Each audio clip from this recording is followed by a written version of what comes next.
ఇప్పుడు ఈ బెంగాల్‌లో జరుగుతున్నటువంటి ఎస్ఐఆర్ స్పెషల్ ఇంటెన్సివ్ రివిజన్‌లో ఒక కీలకమైనటువంటి అంశం ఉంది. ఏంటంటే వాళ్ళొచ్చి ప్రతి ఇంట్లో రాసుకోరు.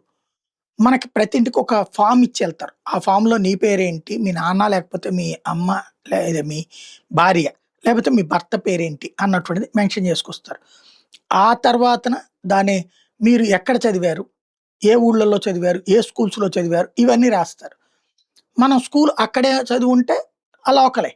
అలా కాకుండా స్కూలు చదివింది రాయలేకపోయామంటే విదేశాల్లో చదివినట్టు. అంటే బంగ్లాదేశ్ నుంచి వచ్చి.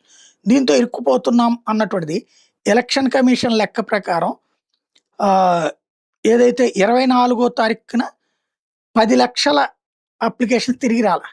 దాదాపు 30,00,000 అప్లికేషన్స్ ఇస్తే 10,00,000 తిరిగి రాలా. 25 తారీఖున 14,00,000 అప్లికేషన్స్ తిరిగి రాలా. ఒక రోజుకి 4-5 లక్షలు తిరిగి రావట్లేదు. ఏదైతే బిఎల్ఓస్ ఎలక్షన్ అధికారులు ఎవరైతే ఉంటారో వాళ్ళు చివరికి మమతా బెనర్జీ పెట్టినటువంటి మనుషులు అయినా ఈ ఫార్మ్స్‌నైతే మార్చలేరు వాళ్ళు. దాంతో తిప్పలు పెరిగిపోయినటువంటి పరిస్థితి. క్రమంగా బెంగాల్ జాతకం బయటపడుతోంది.